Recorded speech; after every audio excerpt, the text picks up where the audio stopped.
क्योंकि ये साधना या कोई भी साधना आपने उसको मजाक का विषय बना लिया, जबकि वो सबसे गंभीर कार्य है, सबसे गहन कार्य है। इतना अगर इजी कार्य होता तो फिर सारे संसार के लोग महाविद्या को सिद्ध कर लेते, फिर तो किसी के शत्रु होते ही नहीं, फिर तो जीवन को गरीब रहता ही नहीं। मगर हम पूर्ण क्षमता के साथ काम करने की सचेष्टा नहीं है,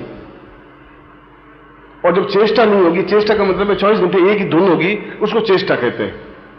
24 घंटे हमारे बंट गए, उसमें कुछ ऐसा पत्नी को मिल गया है, कुछ अपने तबीयत को ठीक करने में लग गया है, कुछ नौकरी को लग गया है, कुछ व्यापार को दे दिया है, कुछ अपने शरीर को सुंदरता को दे दिया है, थोड़ा बहुत गुरु जी को दे दिया, और फिर जो 5, 10, 15 मिनट बचे वो साधना में दे दिया। इतने हिस्सों में जो शरीर को बांटोगे तो साधना कहां सिद्ध होगी? सिद्ध नहीं हो सकती। पूरी की पूरी शक्ति केवल इसी कार्य में लगाएंगे तो होगा। न फिर व्यापार चिंता है, न नौकरी चिंता है, न गुरु जी की चिंता है, न घर की चिंता है, न स्वास्थ्य की चिंता है। केवल इसको प्राप्त करने की चिंता है तो सिद्ध होगी। ये हमारी सोच ये गलत जो नहीं कर रहे हैं, ये हमारी कमी है। मतलब एक ही लक्ष्य हो, एक ही चिंतन हो, एक ही धारणा हो। जब अर्जुन द्रोणाचार्य सीख रहे थे तो रात को 1 बजे भी वो तीर ही चलाना अभ्यास करता, सुबह तीर चलाना अभ्यास करता, दोपहर को दिन में कम से कम 22 घंटे तक वो तीर चलने का अभ्यास करता रहता था।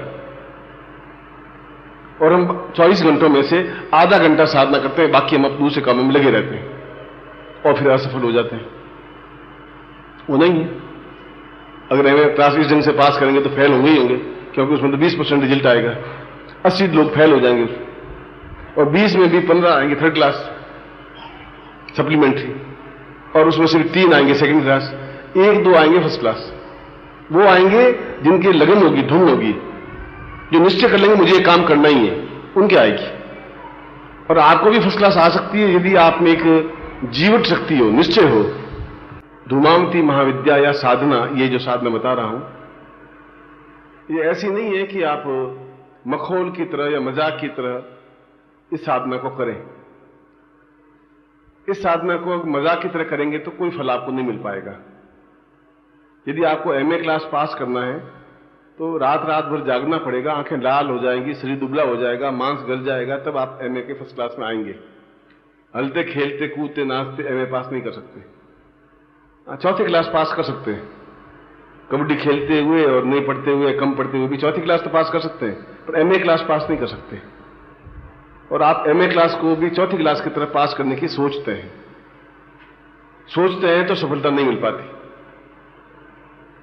जो एमए की पढ़ाई करते हैं आप देखेंगे तो उनको न खाना अच्छा लगता है, न पीना अच्छा लगता है। बस एक इम्तिहान नजदीक आ जाता है तो सारा खेल कूद नाच गाने सब उसके बंद हो जाते हैं, सिनेमा देखना वगैरह। केवल एक ही धुन, एक ही लगन की मुझे प्रथम श्रेणी में पास होना है।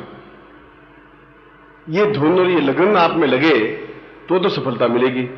और यदि आप ठीक है दिन भर काम करते रहे, इधर भटकते रहे, झूठ बोलते रहे, खाते रहे, पीते रहे, शाम को 4 मालाएं कर ली, तो आपको सफलता नहीं मिल सकती।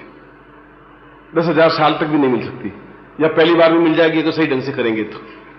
क्योंकि ये साधना या कोई भी साधना आपने उसको मजाक का विषय बना लिया, जबकि वो सबसे गंभीर कार्य है, सबसे गहन कार्य है। इतना अगर इजी कार्य होता तो फिर सारे संसार के लोग महाविद्या को सिद्ध कर लेते, फिर तो किसी के शत्रु होते ही नहीं, फिर तो जीवन को गरीब रहता ही नहीं। मगर हम पूर्ण क्षमता के साथ काम करने की सचेष्टा नहीं है, और जब चेष्टा नहीं होगी, चेष्टा का मतलब है 24 घंटे एक ही धुन होगी, उसको चेष्टा कहते हैं। 24 घंटे हमारे बंट गए, उसमें कुछ ऐसा पत्नी को मिल गया है, कुछ अपने तबीयत को ठीक करने में लग गया है, कुछ नौकरी को लग गया है, कुछ व्यापार को दे दिया है, कुछ अपने शरीर को सुंदरता को दे दिया है, थोड़ा बहुत गुरु जी को दे दिया, और फिर जो 5, 10, 15 मिनट बचे वो साधना में दे दिया। इतने हिस्सों में जो शरीर को बांटोगे तो साधना कहां सिद्ध होगी? सिद्ध नहीं हो सकती। पूरी की पूरी शक्ति केवल इसी कार्य में लगाएंगे तो होगा। न फिर व्यापार चिंता है, न नौकरी चिंता है, न गुरु जी की चिंता है, न घर की चिंता है, न स्वास्थ्य की चिंता है। केवल इसको प्राप्त करने की चिंता है तो सिद्ध होगी। ये हमारी सोच ये गलत जो नहीं कर रहे हैं, ये हमारी कमी है। मतलब एक ही लक्ष्य हो, एक ही चिंतन हो, एक ही धारणा हो। जब अर्जुन द्रोणाचार्य सीख रहे थे तो रात को 1 बजे भी वो तीर ही चलाना अभ्यास करता, सुबह तीर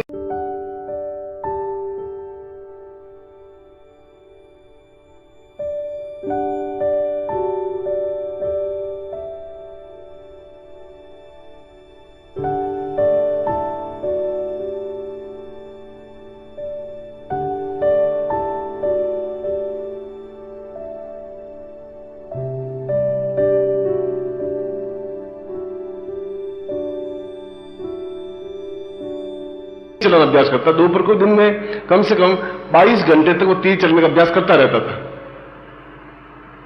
और हम 24 घंटों में से आधा घंटा साधना करते हैं, बाकी हम दूसरे कामों में लगे रहते हैं और फिर असफल हो जाते हैं। वो नहीं है।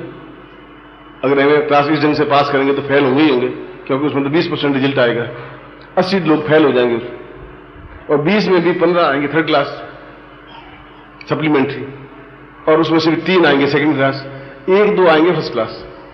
वो आएंगे जिनकी लगन होगी, धुन होगी, जो निश्चय कर लेंगे मुझे ये काम करना ही है, उनके आएगी।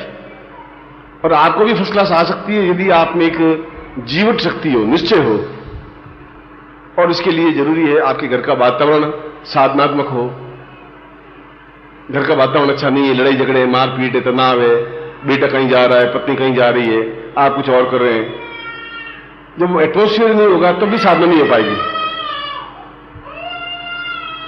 साधना के लिए वो एक वातावरण घर का निर्माण करना जरूरी है, या जिस कमरे में साधना कर रहे हैं उस कमरे में फिर और कोई प्रवेश नहीं करे और चुप रहे, बिल्कुल मौन रहे यथासंभव। तो घर का तनाव थोड़ा कम होगा, लड़ाई झगड़े होंगे नहीं। अगर बेटा बोल रहा है तो आप शांत रहें, पत्नी जी जी कर रही है तो आप बिल्कुल मौन रहें, बस खत्म। उस साधना के में खुद बोलना है, उनको जवाब देना है, और वो जो कुछ बोले उसको बोलने दीजिए, आप सुनिए मत, करिए मत, बस खत्म। तो हो पाएगा। अब उसको पत्नी को समझाएंगे, तो समझती नहीं है, मैं साधना सिद्ध करूंगा, महाकाली आ जाएगी, धूमावती आएगी, तुम ऐसा कर लो, तो समझती क्या है, तो अगर कर्म फूट गए, साधना कहां होगी, ये गुरु जी ने पूंछ पकड़ा दी तुम्हें, इससे कुछ होना नहीं है। अब तुम सोचोगे यार कुछ होगा नहीं, वाइफ कह रही है, तो नहीं हो सकता। क्योंकि आपको अपने ऊपर कॉन्फिडेंस होना चाहिए, घर का वातावरण भी अनुकूल बनाना चाहिए। फिर जो मैं विधान बताऊं उस विधान के अनुसार करना पड़ेगा। अब विधान के अनुसार नहीं करेंगे तब भी सफलता नहीं मिल पाएगी। असफलता कहां मिलती है मैं वो समझा रहा हूं।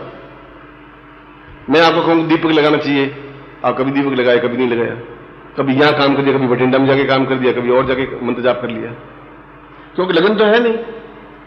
ठीक है, इजी वे में यहां हो गया, 4 दिन बठिंडा गए तो बठिंडा कर लिया, स्नान कर लिया, हाथ पैर धो लिए, वहां मीट खा रहे हैं नहीं खा रहे हैं, उनका वातावरण कैसा है, अन्न कैसा है, कुछ पता नहीं पड़ता।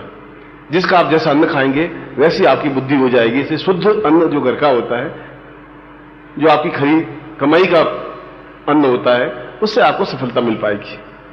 धूमावती जीवन में सब कुछ प्रदान करने में समर्थ है, और हजारों साधकों ने, योगियों ने, सन्यासियों सिद्ध किया है। करोड़ों लोग असफल भी हुए, हजारों में सफल भी हुए, करोड़ों असफल भी हुए। असफलता के लिए कारण यह है, अगर आप एक सिंसियरली अगर काम करेंगे तो सफलता मिल जाएगी, और यदि आप में सिंसियरिटी नहीं है, लगन नहीं है, तड़फ नहीं है, बेचैनी नहीं है, काम करने की धुन नहीं है, साधना को सिद्ध करने का प्रयत्न नहीं है, तो सफलता नहीं मिल सकती। उसमें गुरु जी को दोष देना, धूमावती को दोष देना बेकार है। आप खुद सोच लें कि मैं क्या कर रहा हूं, क्या ये सही पथ है, क्या गुरु जी ने बताया वैसा सही है, क्या मैं शुद्ध वस्त्र पहने हुए हूं, क्या स्नान किए हुए हूं, क्या उन्होंने जो नियम बनाए उस नियम के अनुसार कर रहा हूं। यदि वैसा नहीं कर रहा हूं तो एक भी कार में 200 पुर्जे होते हैं, और केवल एक पुर्जा निकाल दीजिए, एक कील निकाल दीजिए, थोड़ी कार रुक जाएगी आपकी। 199 पुर्जे सही है, बस एक पुर्जा निकाल दिया आपने स्टीयरिंग का, अब स्टीयरिंग भटक जाएगी, गाड़ी टकरा जाएगी। उसमें एक छोटा सा एक दिन करने से क्या फर्क पड़ा, एक दिन मान लो दिया नहीं लगाया तो क्या फर्क पड़ेगा, दिया बुझ गया हमारे में तो क्या फर्क पड़ा। मैं कहता हूं एक कील निकाल दी तो क्या हो गया, गाड़ी नहीं चलेगी, साधन में सफलता भी नहीं मिल पाएगी। या तो पूरी मशीन होगी तो गाड़ी चलेगी, या फिर कंप्लीट नहीं होगी, दोनों बीच में आप नहीं चल सकते। कभी आप मंजाप कर लिया, कभी नहीं किया, कभी रात को 10 बजे किया, कभी 12 बजे कर लिया, कभी यहां कर लिया, कभी किशनगढ़ में जाके कर लिया।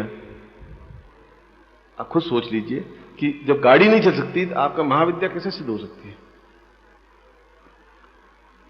मैं कह रहा हूं कि आपने इस महाविद्या को सिद्ध करने के लिए पैसे खर्च किए, समय खर्च किया है, मेरे सामने बैठे हैं, और फिर असफलता मिलती है तो आपको दुख थोड़ा बहुत होता है, मुझे 100% दुख होता है। आप ये सोचते हैं कि होना तो था नहीं हुआ, ठीक है, ऑलराइट, आगे और देख लेंगे। आप उसको एक इजी, आप सोचे कि ऐसा क्यों नहीं हुआ, आपकी आंखों में आंसू आने चाहिए कि कहां असफलता मिली, क्यों मिली मुझे असफलता, गड़बड़ कहां थी, मंत्र गड़बड़ नहीं, गुरु गड़बड़ नहीं, साधना गड़बड़ नहीं, फिर तुम्हें असफलता क्यों मिली।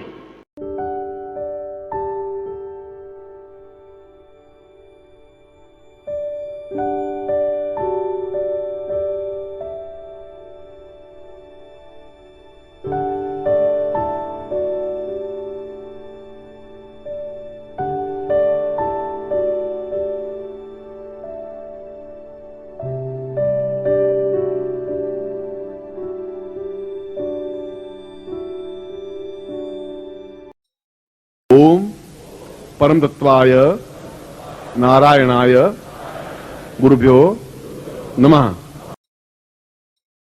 ओम ह्रीं मम प्राण देह रोम प्रतिरोम चैतन्य जाग्रय ह्रीं ओम नमः। ओम भूर्भुवः स्वः तत्सवितुर्वरेण्यं भर्गो देवस्य धीमहि धियो यो नः प्रचोदयात्।